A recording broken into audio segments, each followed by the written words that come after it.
में कुछ दिनों में हमने अपने जीवन में बहुत सारी बड़ी बड़ी समस्याओं को देखा। TB, cancer, HIV, recently corona, ये सारे बड़े पेंडेमिक स्थिति रही सबके घर के, सबके जीवन में कहीं ना कहीं ये सारी चीज़ों को, इन सारी प्रॉब्लम को हम फेस कर रहे हैं।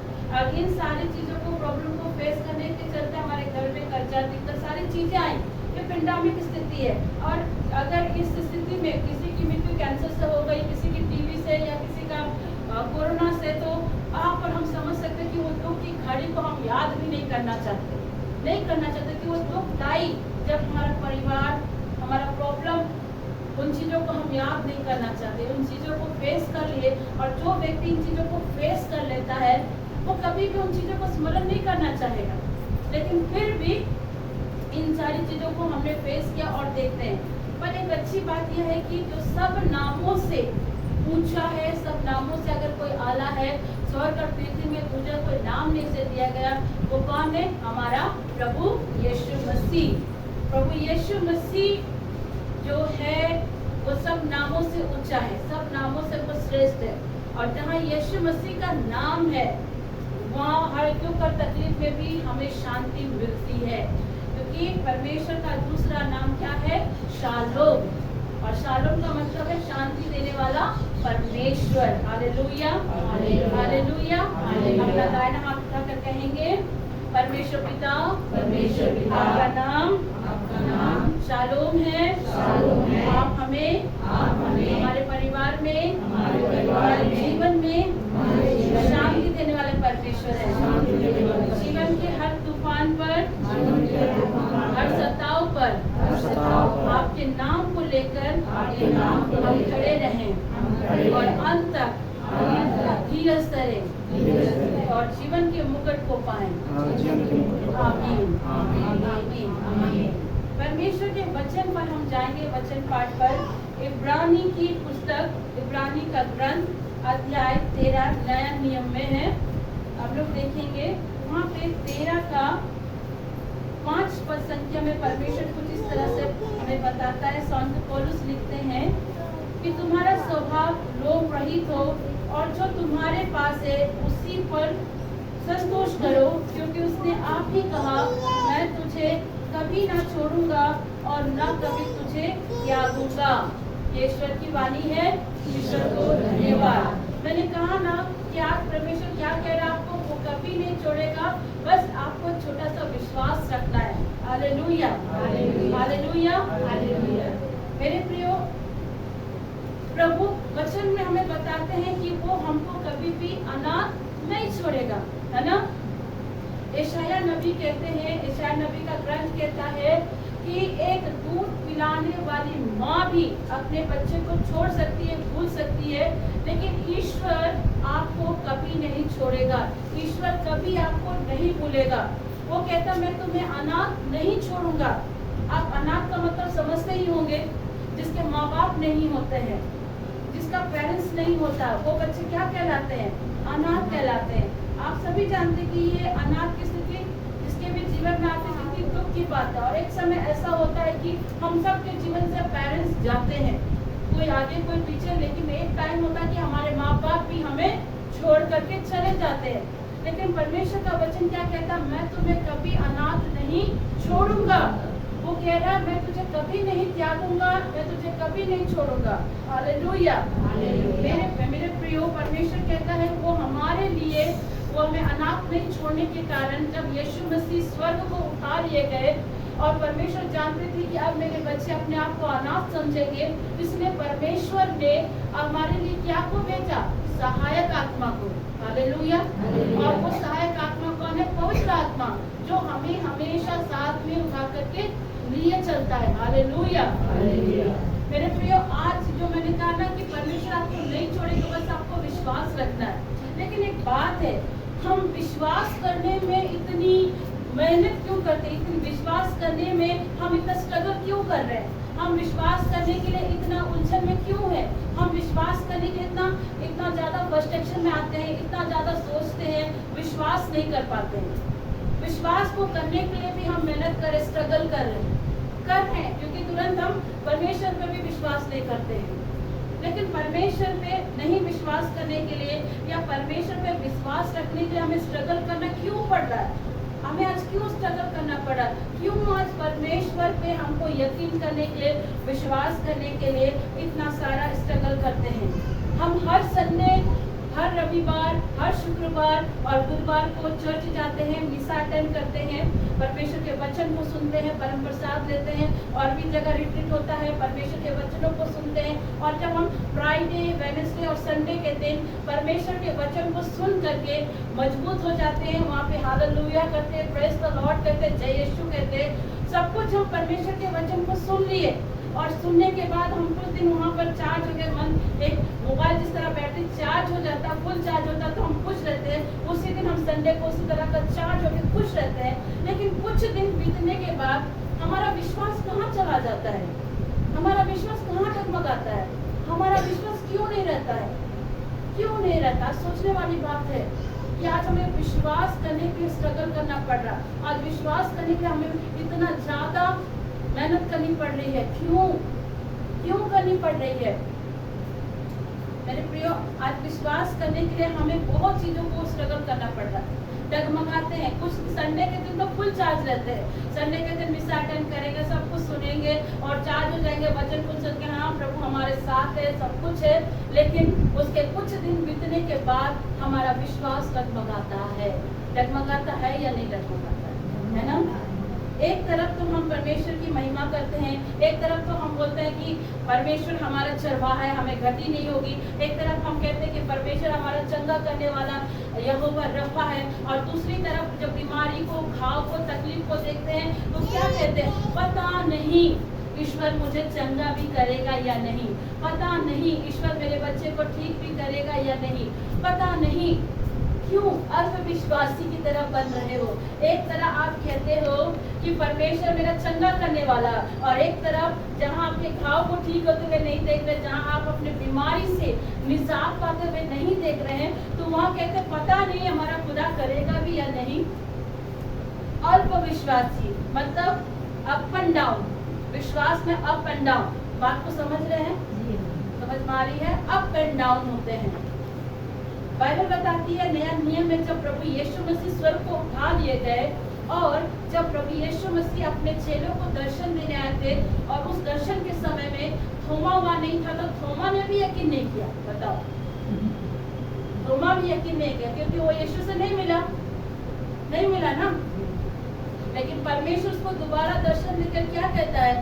थोमा, हे थोमा, तू अल्पविश्वासी नहीं वरन विश्वासी बन। यही कहा था ना? Hallelujah, hallelujah. लेकिन यहाँ देखिए परमेश्वर के सागिर्द को भी विश्वास करने में स्ट्रगल करना पड़ा, क्योंकि वो खुदा को नहीं देखा। वो जबकि परमेश्वर के साथ रहते, परमेश्वर की हर एक मिरेकल को देखे, हर एक बड़ी चीजों को देखने के बाद भी वो परमेश्वर पर यकीन नहीं कर पा रहा है। परमेश्वर के वचन को अगर हम देखें तो परमेश्वर का वचन क्या कहता है कि हमारा स्वभाव कैसा होना चाहिए?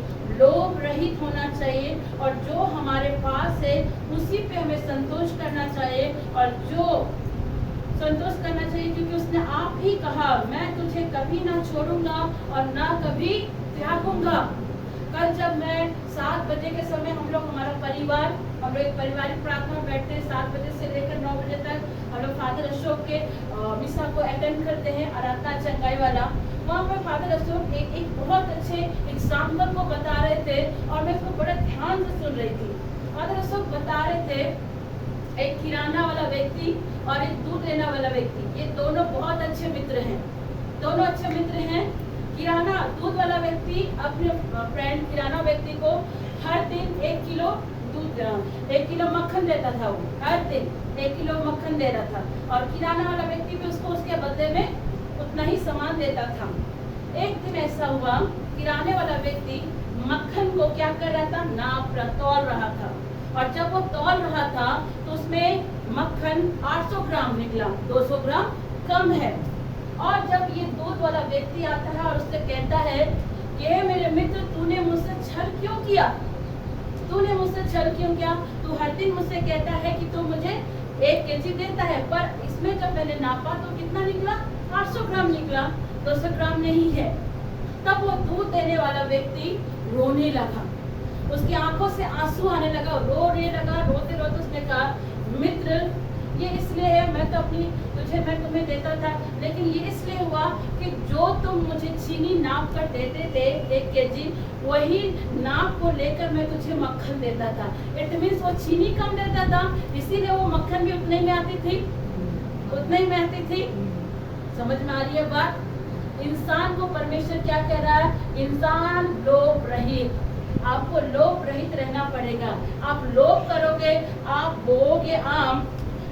बोओगे बबूल और एक्सेप्ट करोगे आम का पेड़, तो ये मिलना मुश्किल है।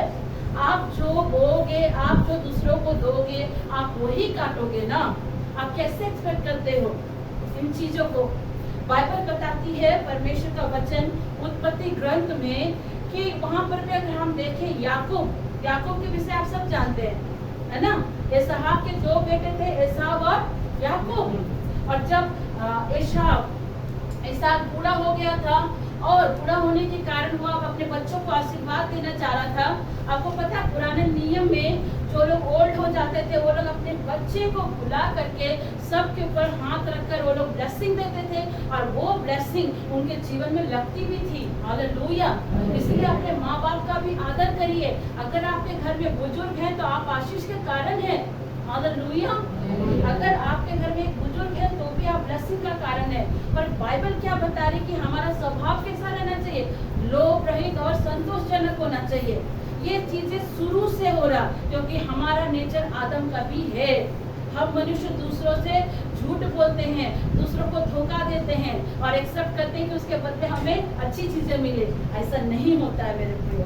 परमेश्वर का वचन बताता है कि यहाँ पर इसहाक अपने बड़े बेटे को बड़ी ब्लेसिंग देना चाहता था, लेकिन जब उसकी माँ रेबेका को पता चला कि अरे भाई अब तो इसहाक आशीष देने वाला है, तो बड़ा चालाकी, पता है हम बहनें भी बहुत चालाक होती है। कई बार घर तोड़ने का भी कारण हम बहनें भी होती हैं।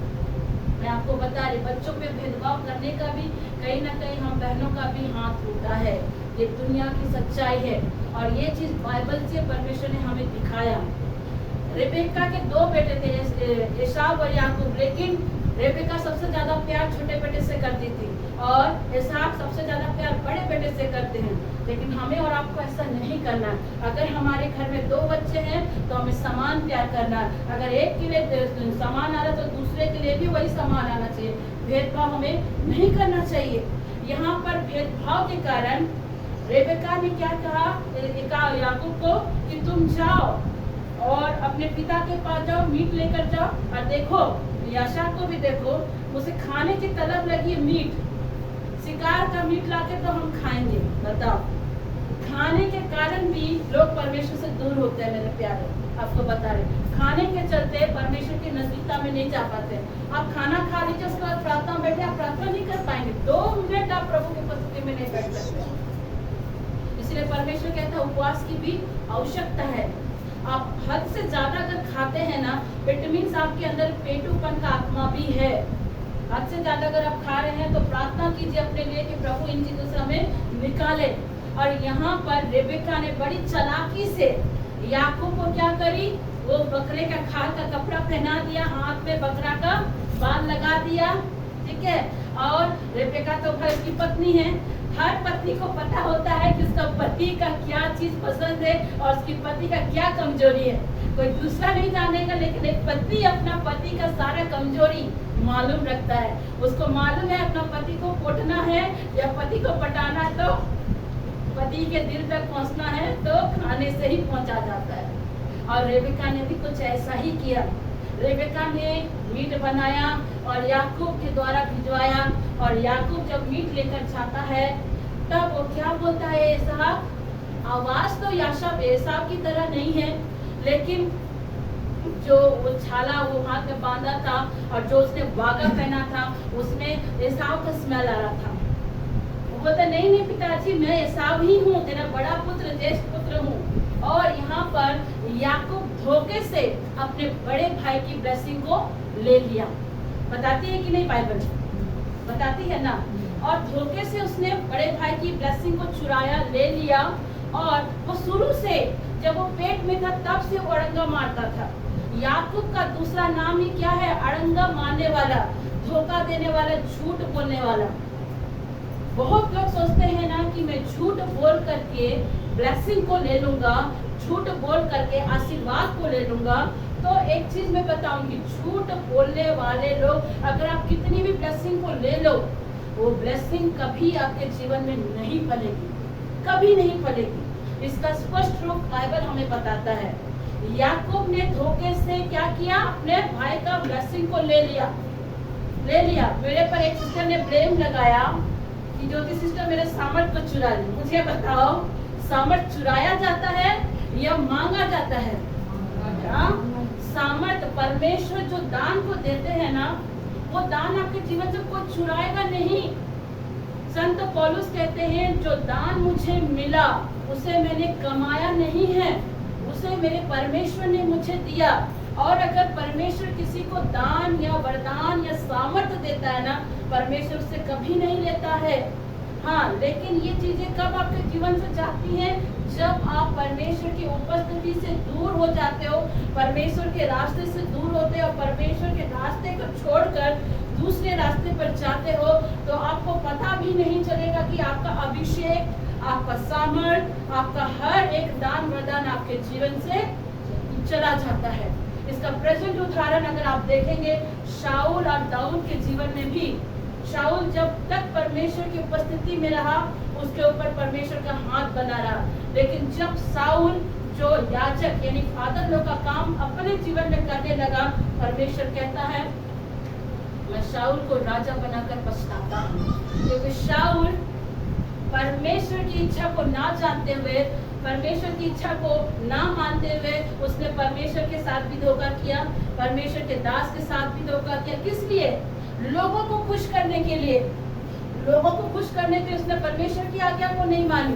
पहला सामुएल में लिखा है, परमेश्वर बोलता है, क्या प्रभु होम बलि से खुश होता है? नहीं, परमेश्वर उसकी आज्ञा मानने वालों से खुश होता है। आपके दान दशवान से नहीं, परमेश्वर आपके आज्ञा मानने से खुश होता है। और जब उसने परमेश्वर की आज्ञा नहीं मानी, तो परमेश्वर का जो सामर्थ, जो अभिषेक शाऊल के ऊपर था, परमेश्वर ने क्या किया? उसके जीवन से हटा दिया। और वो अभिषेक किसके पास चला गया? दाऊद के पास। मेरे प्रियो, आप किसी के सामर्थ को चुरा नहीं सकते, आप किसी के दान वरदान को चुरा नहीं सकते। ये आप अपने हाथों के द्वारा खोते हैं जब आप परमेश्वर की उपस्थिति से दूर होते हो। बाइबल बताती है, याकूब ने चोरी से अपने बड़े भाई की ब्लेसिंग ली, और ब्लेसिंग लेकर वो क्या किया? अपने मामा के वहां चला गया, हरान को चला गया। हरान उसका मामा के पास गया। उसने चोरी करके ब्लेसिंग ली। अब वो एक्सपेक्ट कर रहा है कि उसके मामा के घर से भी उसे आशीष मिले। और जब वो मामा के घर गया, तो मामा की बेटी राहेल को देख के दिल ला गया। बोलिए, दिल ला गया। अब हम मनपसंद की लड़की से शादी करेंगे। बहुत लोग लव मैरिज करते हैं, बहुत लोग अरेंज मैरिज भी करते हैं, लेकिन बहुत लोगों का एक पसंद होता है कि नहीं, मैं उसी लड़की से या उसी लड़के से शादी करूंगा। मेरी भी लाइफ की स्टोरी है। मैंने भी विपिन को पसंद किया और मैंने कहा, मैं कुछ भी हो जाए मैं उसी से शादी करूंगी। घर में बहुत सारे रिश्ते आए, बहुत डॉक्टर, इंजीनियर, सबका रिश्ता, लेकिन मेरी पसंद वही थी। मैं बोली, मैं उसी से शादी करूंगी। उसी तरह ये का भी, याकूब का भी एक चॉइस निकला, किससे शादी करें? राहेल से। अब इसका मामा जो याकूब से 2 कदम तेज, बोलिए 2 कदम तेज, बोले बहुत ज्यादा ओवर स्मार्ट, ठीक है। अब हरान, उसका मामा हरान ने किया, उसका मामा लबान क्या बोलता है? तुझे अगर राहेल चाहिए तो कितना साल गुलामी कर? 7 साल। अब राहेल के प्यार में, जिन लड़का लड़की को प्यार होता है ना, वो देखते नहीं है, दीवानगी है भाई, दिल लगे होते ना। अगर किसी से प्यार हो तो परी क्या चीज है, यही हाल होता है। अब यहाँ पर याकूब ने भी एक्सपेक्ट किया मुझे मिल जाए, और उसने 7 साल उसके लिए खटा। और 7 साल खटने के बाद उसका मामा अब शादी का तैयारी करता है। उत्पत्ति ग्रंथ में पढ़िए, बहुत अच्छा है। और जब रात के समय शादी होती है, तो वहाँ राहेल नहीं बल्कि कौन रहती है? लिया। अब याकूब को तो लगा गुस्सा, वो बोलता, तूने मुझसे झूठ क्यों बोला, तूने मुझे धोखा क्यों दिया? मैंने कहा ना, धोखे से अगर तुम ब्लेसिंग लेकर भी आओगे तो तुम एक्सपेक्ट मत करना कि तुमसे वही ब्लेसिंग तुम्हें मिलेगी। धोखा से तुम आशीष को लेकर जा रहे हो, परमेश्वर उसके वो ब्लेसिंग को लेकर आया, परमेश्वर का ब्लेसिंग उसके साथ थी, लेकिन उसको धोखा ही मिल रहा था। बात समझ रहे हैं? धोखा देके आशीष को चुरा तो लो तुम, धोखा देके सब कुछ लेकर आओ, लेकिन बदले में तुमको धोखा ही मिलेगा। अब उसे राहेल ना मिलकर क्या मिल गई? लिया मिल गई। और लिया को मिलने का उसका मामा और तेज कहता है और 7 साल गुलामी करो तब तुझे राहेल भी मिल जाएगी। और वो और मेहनत करता है और वो राहेल से भी विवाह करता है, लेकिन फिर भी उसका इतना कुछ था, वो जहाँ भी याकूब हाथ लगाता था ब्लेसिंग उसकी दिखती थी, वो जिस भी जगह पे काम करता ब्लेसिंग दिखती थी, लेकिन वो ब्लेसिंग फलती फूलती नहीं थी। कई बार हमारे पास सब कुछ है लेकिन फिर भी हम खुश नहीं है, संतोष नहीं है। इब्रानी का पत्र क्या कहता? हमारा स्वभाव लोभ रहित हो, संतोष रहित है। हमारे पास सब कुछ है, धन दौलत सब कुछ है, लेकिन फिर भी हम खुश नहीं है, हम खुश नहीं है। यहाँ पर याकूब के साथ भी कुछ ऐसा ही है, उसके पास ब्लेसिंग तो दिख रहा है लेकिन वो खुश नहीं है, उसका वो ब्लेसिंग बढ़ नहीं रहा है। ऐसा हमारे साथ होता है मेरे प्रिय। परमेश्वर का वचन कहता है कि धोखे की आशीष तो तुम ले रहे हो, लेकिन वो फलेगा तब ना जब तुम ईमानदार बनोगे। पर एक टाइम आया, बाइबल बताती है एक टाइम आया जब याकूब अपने पूरे परिवार, दोनों पत्नी और बच्चों को लेकर अपने घर को लौट रहा था। और बाइबल बताती है कि एक जगह याकूब और परमेश्वर का मलयुद्ध हुआ। आप सब पढ़ सकते हैं उत्पत्ति में। और मलयुद्ध होने के चलते याकूब परमेश्वर से भी बहुत ज्यादा क्या हुआ, ताकतवर निकला और परमेश्वर को भी उसने हराया और परमेश्वर को पैर को पकड़े लड़ते लड़ते बोर हो गई और परमेश्वर का जाने का समय हो गया। याकूब वहाँ परमेश्वर को जब लड़ते लड़ते बोर हुई तो उसने परमेश्वर वहाँ पर याकूब से पूछा, तू बता तू कौन है? याकूब बोला, जब तक तू मुझे आशीर्वाद नहीं देगा मैं तेरे पैर को नहीं छोड़ूंगा। तब परमेश्वर कहता है कि बता तू कौन है? पता है याकूब ने वहाँ ईमानदारी दिखाई। याकूब कहता है मैं याकूब हूँ। तब परमेश्वर कहता है तुमने जो ईमानदारी से अपनी सच्चाई को बोला, इसलिए अब से तेरा नाम याकूब नहीं वरन क्या होगा? इज़राइल होगा। Hallelujah, hallelujah. और परमेश्वर उसे ब्लेसिंग दिया और साथ में परमेश्वर ने उसके जन्नास को तोड़ा भी, ये जान का जो था उसे तोड़ा। और बाइबल बताती है कि याकूब डंडा लेके खड़ा होता है।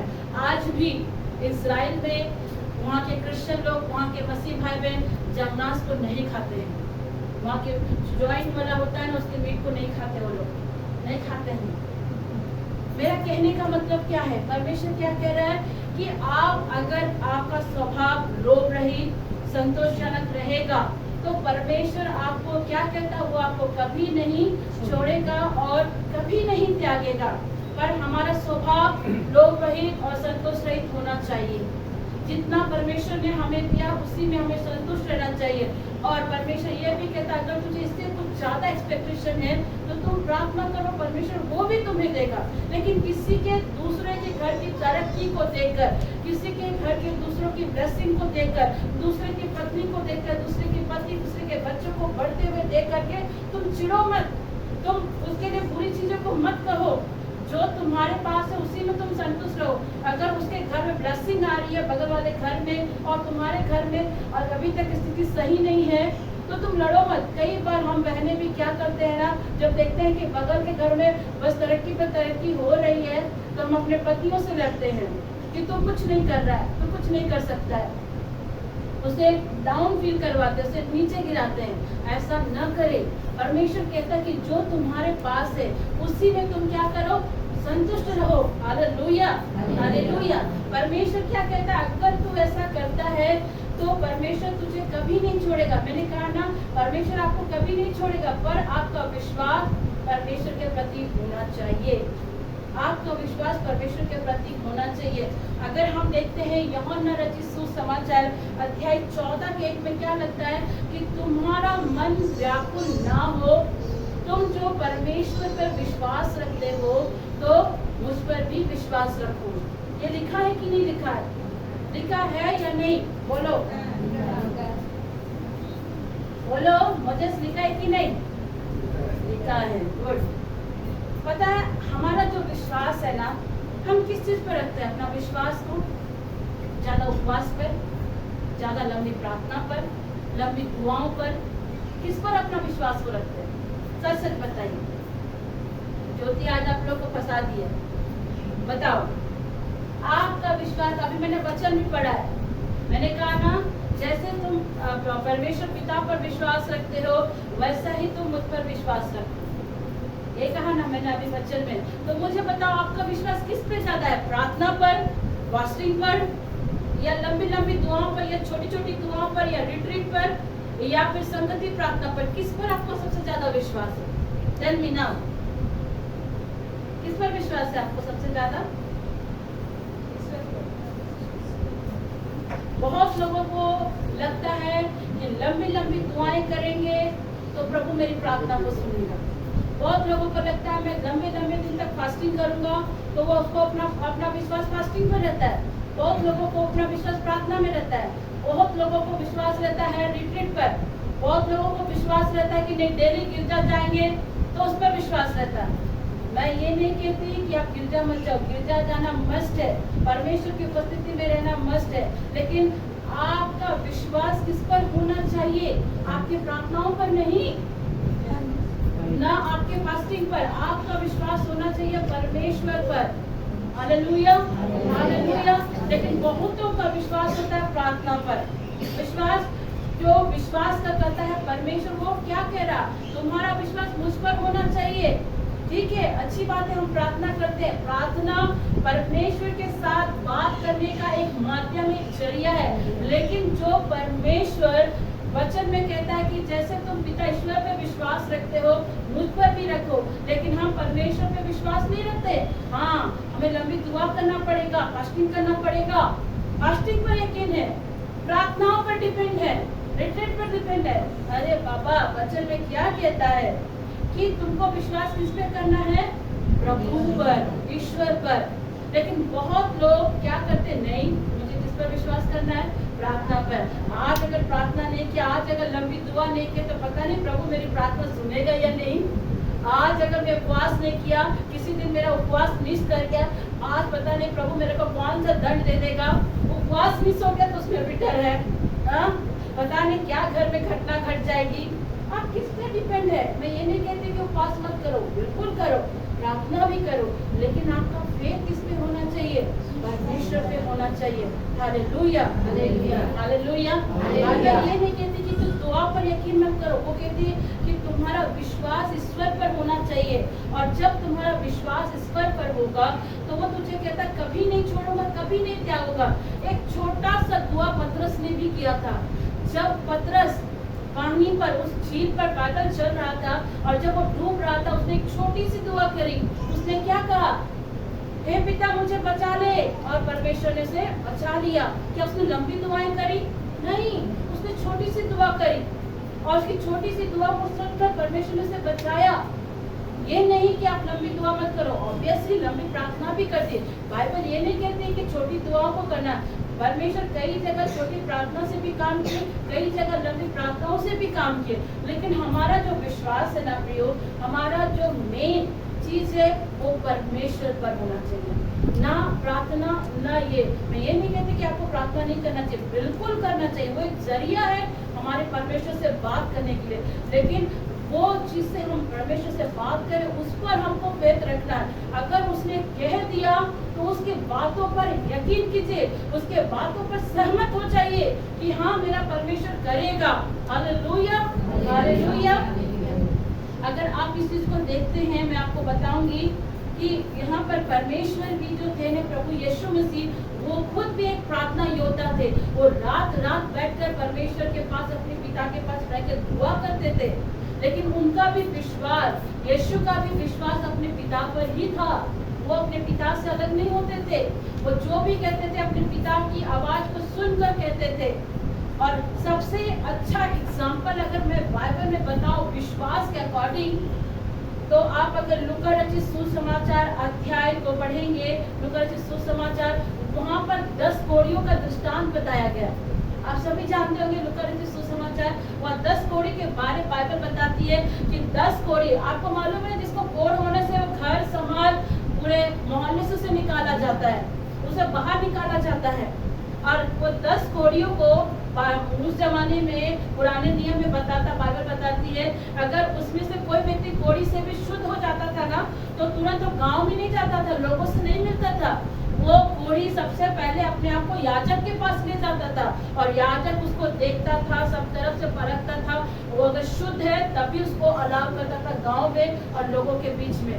अब बाइबल बताती है कि ये 10 कोढ़ी जब जान रहे कि प्रभु यीशु मसीह आ रहे, तो 10 कोढ़ी उन्होंने प्रभु को पुकारना प्रारंभ किया, प्रभु को पुकारना प्रारंभ किया। और बाइबल बताती है कि जब वो प्रभु को पुकार रहे थे, प्रभु खड़े हुए और प्रभु ने वहां को चंगा नहीं किया। आप पढ़ना अच्छे से बाइबल को, प्रभु वहां चंगा नहीं किया। प्रभु क्या बोला? 10 कोढ़ी को जाओ और अपने आप को किसको दिखाओ? याजक को दिखाओ। क्या प्रभु वहां उन लोगों को चंगा किया? क्या प्रभु ने कहा कि आओ मैं तुम्हें कोढ़ से शुद्ध करता हूँ? नो, प्रभु ने क्या किया? अपने आप को किसे दिखाओ? याजक को जाकर दिखाओ। आज अगर सिस्टर ज्योति आपसे कहती है कि आपका बच्चा ठीक हो चुका है, तो आपको यकीन करना है। आज अगर आपको परमेश्वर के लोग कहते हैं, परमेश्वर के दास दासी अगर कहते हैं कि तेरे घर से वो समस्या जारी है, तो जारी, आपको यकीन करना है। ये 10 कोढ़ियों से सीखिए, उन्होंने प्रभु की बात को सुनकर वो चलते चले गए। अगर उस जगह मैं और आप होती हैं और प्रभु हमें कहते हैं कि जाओ अपने आप को याजक को दिखाए, तो हम क्या रिएक्ट करते मालूम है? क्या रिएक्ट करते? प्रभु पहले चंगा तो कीजिए। ऐसा ही करते कि नहीं करते? प्रभु पहले चंगा तो कीजिए, उसके बाद ना याजक को दिखाएंगे। करते कि नहीं करते? हाँ, अभी का जनरेशन में पहले आप चमत्कार तो कीजिए, तो जाकर दिखाएंगे। आपने कहा बच्चा दे दिया, बच्चे का निशानी नहीं दिख रहा है, और मैं कैसे यकीन कर लूं? आपने कहा कि तुम्हारा बच्चा ठीक हो गया, लेकिन आपने कोई दुआ ही नहीं करी और आपने कहा ठीक हो गया, मैं कैसे यकीन कर लूं? आज अगर हम और आप उस जगह पर होते तो यही सवाल करते, यही सवाल करते।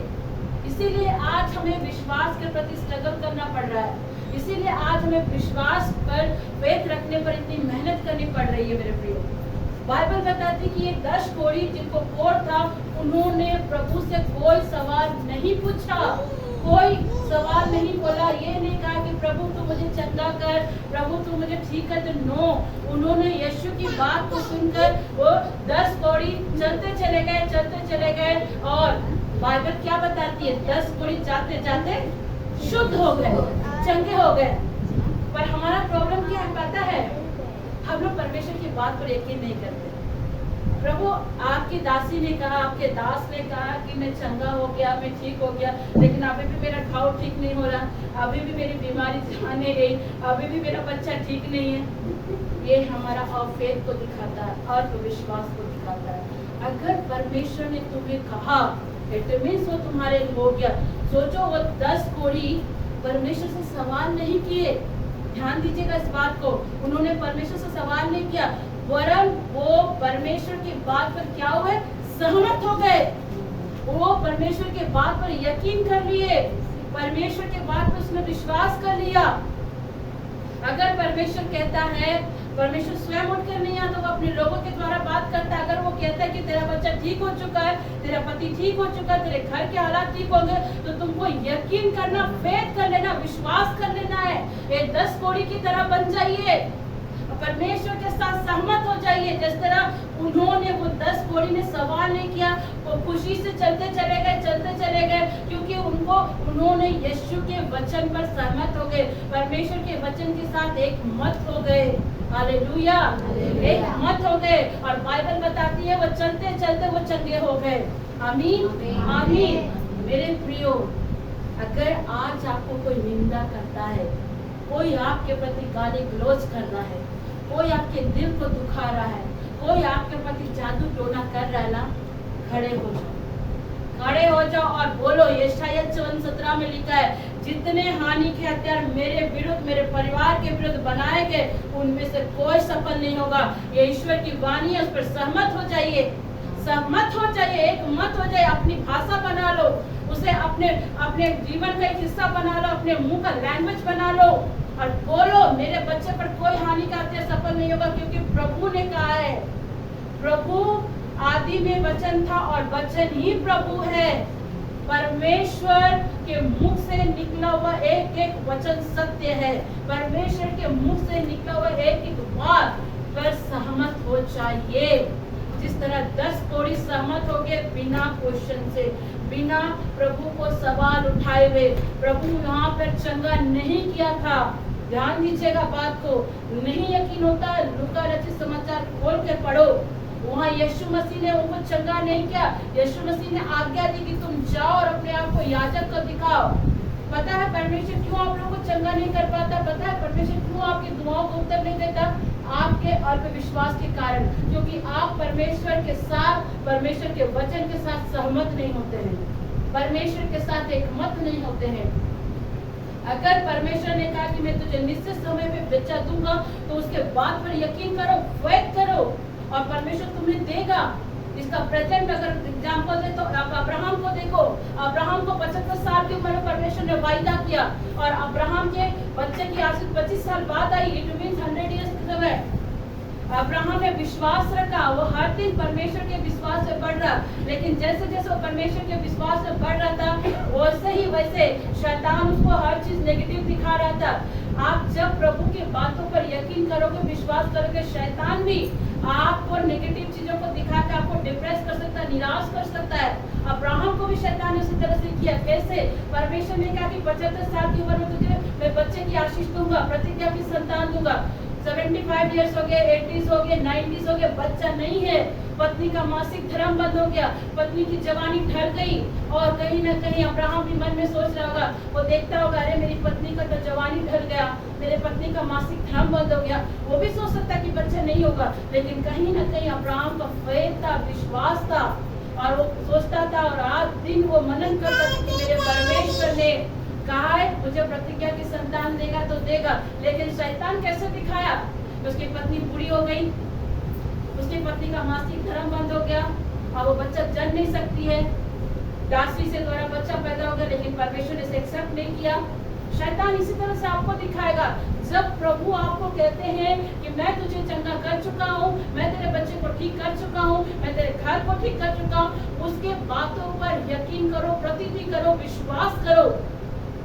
और जब आप विश्वास में आगे बढ़ोगे, आपको वैसे वैसे ही लोग मिलेंगे जो आपको नेगेटिव बोलेंगे, जो आपको डिप्रेशन में डाल सकते हैं, जो आपको नीचे ले जा सकते हैं।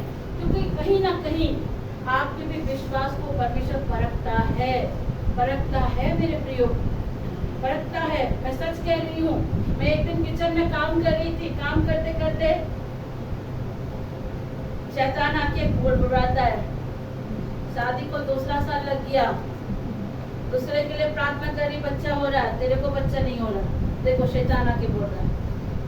मैं वहाँ पे रोटी बना रही हूँ, आके पुछ शैतान ऐसे करता है, पुछ दूसरे के लिए प्रार्थना कर रही है, बच्चा पे बच्चा आ रहा, दूसरे के लिए प्रार्थना करी, कर्जा से निकल जा रहा, दूसरे के लिए प्रार्थना करी, ठीक हो रहा, शादी को 2 साल लग गया, तेरे को बच्चा नहीं। शैतान बोल रहा है उधर से। बस शैतान को कैसे हराना ये हम जानते ही नहीं। और हम लोग कई बार क्या करते, सुन लेते हैं और फिर थोड़े बाद किसी का फोन भी आ जाता है, अरे सिस्टर शादी को 2 साल हो गए, बच्चे का कोई नामो निशान नहीं, क्या बात है, ट्रीटमेंट कराइए, कुछ तो कमी होगा। देखो एक तो शैतान बोल भी रहा है, उधर से फोन भी आ रहा है, मतलब इधर से भी परेशानी, उधर से भी परेशानी। और हम लोग क्या करते हैं, ये तो शैतान की बात सुन लिए, इधर लोग भी फोन में बोल दिया और बस क्या करेंगे, बैठ जाएंगे चेयर में और सोचने लगेंगे, रोने लगेंगे, आंसू बहना शुरू हो जाएगा। 2 साल हो गया, लेकिन समझता ही नहीं है, ध्यान नहीं देता है, कुछ नहीं कर रहा, बस और शैतान नेगेटिव बातों को डाल रहा है और फोन पे फोन आता है, दूसरा फोन करता है, कोई बात नहीं, प्रार्थना करेंगे, बच्चा होगा, लेकिन सिस्टर एक बार इलाज करा लीजिए, एक बार ट्रीटमेंट करा लीजिए, एक बार जाइए ना वैद्य के पास, एक बार जाइए उसके पास, लो उसका भी बात सुनो और कहाँ बात कर रहा। और इधर से शैतान भी पूरा मजा ले रहा, पूरा मजा ले रहा, वो रुला रहा है और हम दूसरे की बातों को सुन के डिप्रेस हो रहे। पर सिस्टर ज्योति के साथ ऐसा नहीं हो सकता, क्योंकि जब वो मेरे कान पे फुसफुसा रहा था, मेरे पास परमेश्वर का हथियार है, मेरे पास परमेश्वर का तलवार है, मैंने रोटी बनाने के बाद मैं खड़ी हो गई। मैंने कहा सुन, ईसाया 54:17 में लिखा है, जितने बच्चे सुहागिन को नहीं होते उससे कई ज्यादा बच्चे बांझपन को होते हैं। मैंने कहा सुन शैतान, स्रोत ग्रंथ 127 में लिखा है उसके 3 में कि बच्चे यहोवा के दिए हुए भाग हैं और गर्भ का फल परमेश्वर की ओर से आता है। और जैसे मैंने परमेश्वर के वचन को बोलना शुरू किया, वो फुसफुसाना बंद कर दिया। इसीलिए कहती हूँ, परमेश्वर के वचन के साथ सहमत हो जाओ। हर दिन प्रार्थना के साथ बाइबल को पढ़ो। अगर तुम्हारे पास परमेश्वर का वचन है, तलवार है, तो तुम लड़ सकते हो। और अगर परमेश्वर का हथियार तुम्हारे पास नहीं है तो तुम डिप्रेशन में जाओ, तुम्हें लोग डिप्रेस कर देंगे। और शैतान किसी दूसरे को इस्तेमाल नहीं करेगा, आपके खुद के घर के लोगों को करेगा, खुद के घर के लोगों को ही करेगा। आपका पति ही आपको नेगेटिव बोलेगा, आपके सास ससुर आपको नेगेटिव बोलेंगे, आपके अपने बच्चे आपको नेगेटिव बोल देंगे, बहुत तरह की बातें आपको बोलेंगे, बहुत तरह नेगेटिव चीजों को बोलेगा। लेकिन उन नेगेटिव बातों को हमको डिनाई करना है, और ये तब होगा जब आप परमेश्वर के वचन को पढ़ेंगे और इसे इस्तेमाल करना चाहेंगे। Hallelujah, hallelujah. परमेश्वर कहता है, बोलेंगे मेरे साथ, दाहिना हाथ उठा करके, अपना दाहिना हाथ उठाइए और कहिए, परमेश्वर के वचन में लिखा है, तुम्हारा स्वभाव लोभ रहित और संतोष रहित हो, क्योंकि उसने आप ही कहा, मैं तुझे कभी ना छोड़ूंगा और ना कभी त्यागूंगा। आमीन, आमीन, आमीन। मेरे प्रियो, आज सिस्टर ज्योति आपको सचमुच इनकरेज कर रही है, दूसरों की बातों में मत जाओ। परमेश्वर का वचन जो कह रहा है, परमेश्वर के दास दासी जो कह रहे हैं, उसकी आत्मा से हो करके उन परमेश्वर के वचनों पे सहमत हो जाइए, उसे परमेश्वर का अपना भाषा बनाओ, परमेश्वर के साथ एक मत हो जाओ और कहो, अगर परमेश्वर की वाणी कहती है, अगर परमेश्वर की वाणी कहती है कि मेरा बच्चा चंगा हो गया है, तो चंगा हो गया है। अगर परमेश्वर की वाणी कहती है मेरे बच्चे सही रास्ते पर आएंगे, तो सही रास्ते पर आएंगे।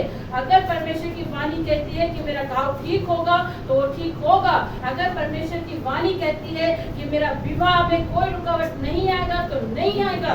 अगर परमेश्वर की वाणी कहती है कि मेरा सब कुछ परमेश्वर नया करेगा, तो नया करेगा। उसके वचन पर सहमत हो जाइए, एक मत हो जाइए।